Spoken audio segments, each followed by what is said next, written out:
Hi everyone, in this video we're going to look at quantum numbers. So the heading is quantum numbers.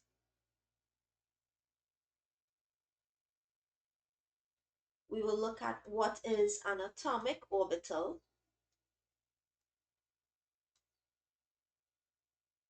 and I'd also want to introduce what is the principal quantum number.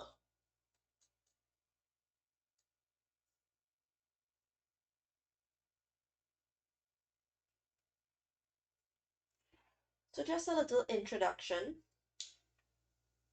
Having looked at Bohr's atomic model, where Bohr introduced the idea of electrons moving around in orbits, and from the spectra obtained from the different elements, there were a lot of spectral lines that were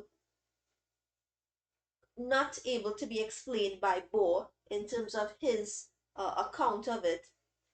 But with later research experiments and Schrodinger's idea of an electron behaving like a wave or a particle,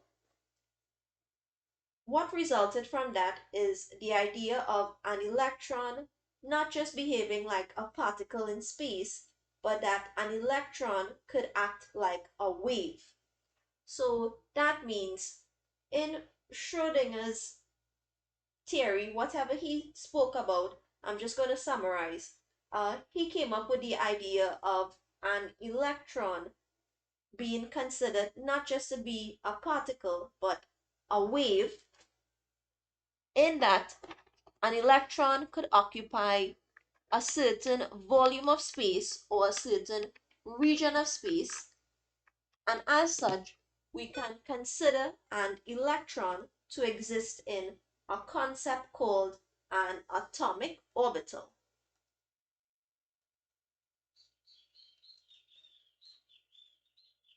And I'm going to write my definition for an atomic orbital, where we say an atomic orbital is a charge cloud, right? That is a region of space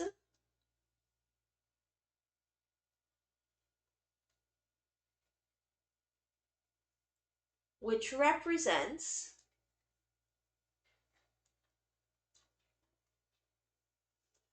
the highest probability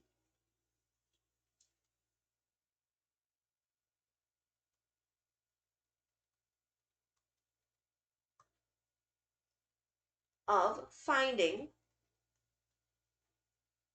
an electron. So once again, we can consider an electron to be both a particle and a wave, where in viewing the electron in this dual nature, we can now consider an electron to be found within a region of space, and that region of space is called an atomic orbital.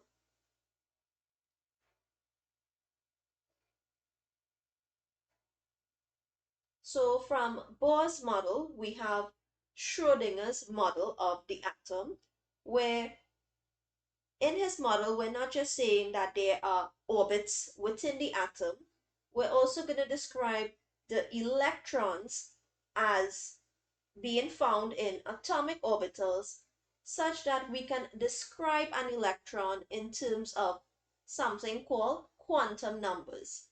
So I'm just going to introduce what quantum numbers are, in that we can use a quantum number to describe an electron,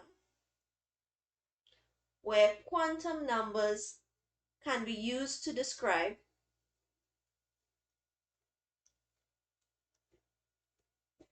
the size, shape, and orientation of these atomic orbitals where we find these electrons.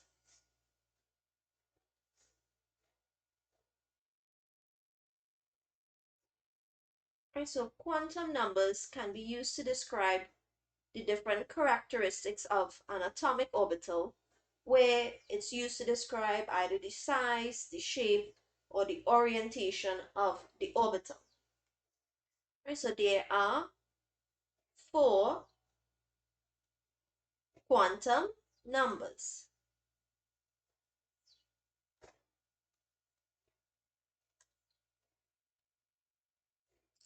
We will look at one of the quantum numbers in this video, and the one we will look at is called the principal quantum number.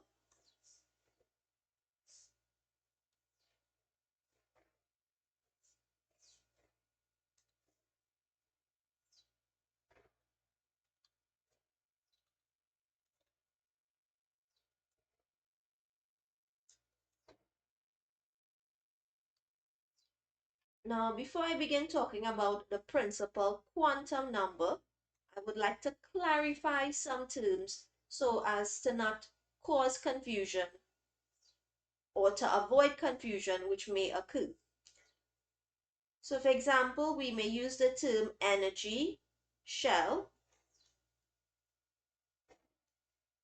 which is the same as saying energy level. I may also introduce new terms called subshells, where a subshell is also called a sublevel.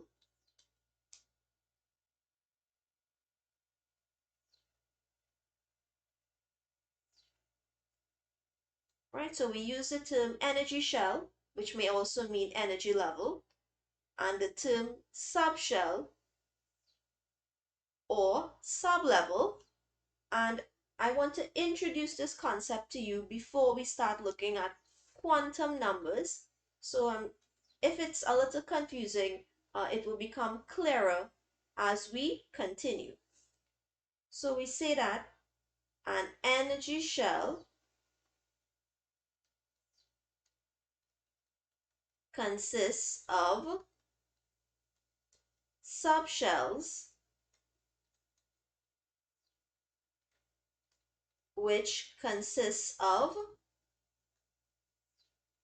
atomic orbitals.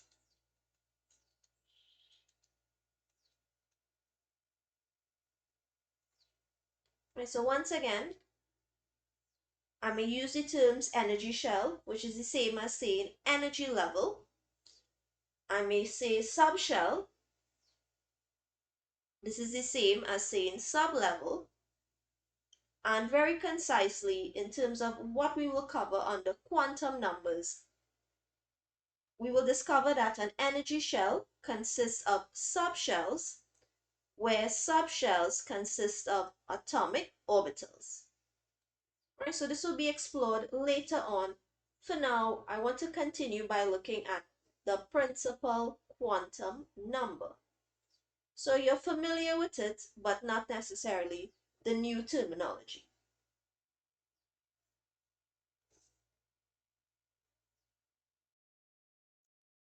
So on this page, I have my definition of principal quantum number, where this number is used to represent, or it represents a shell, an energy shell, or an energy level. Right, so when we say principal quantum number, I'm talking about the energy shell, or what we call an energy level, where we say this energy shell or energy level consists of orbitals. Right, it consists of orbitals,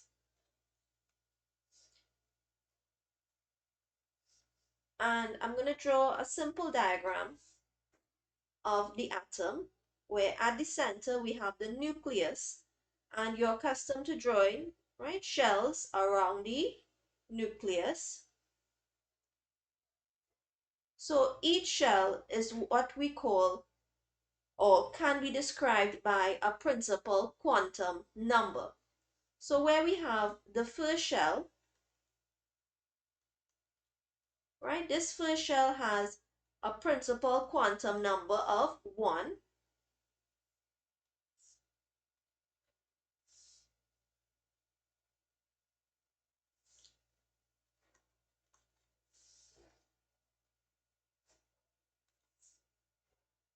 The second shell would have a principal quantum number of 2.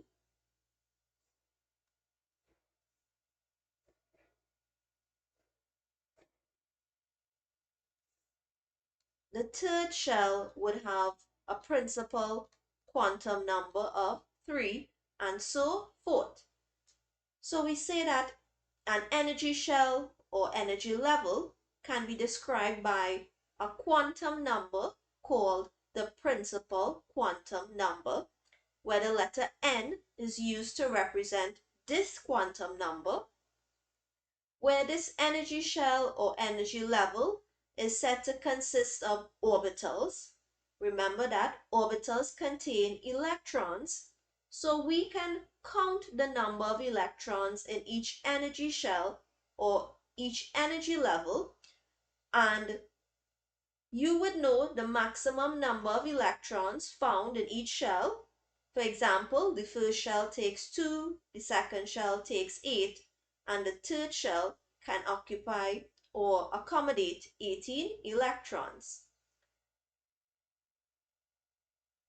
These numbers of electrons that you already know from CSEC chemistry came from this formula of 2n to the power of 2, where on using the principal quantum number n, this is how the maximum number of electrons in each energy shell was determined. So where n was equal to 1, the first shell took a maximum of 2 electrons. Where n is equal to 2, the second shell takes a maximum of 8 electrons. Where n is equal to 3, the third shell takes a maximum of 18 electrons. We are to also take note that within the atom, the lower the value of n, this means we're referring to energy shells or energy levels closer to the nucleus, meaning that if I start from the nucleus and work my way out, the quantum number assigned to each shell would be as follows: 1, 2, 3, 4, 5, etc. And this is the principal quantum number.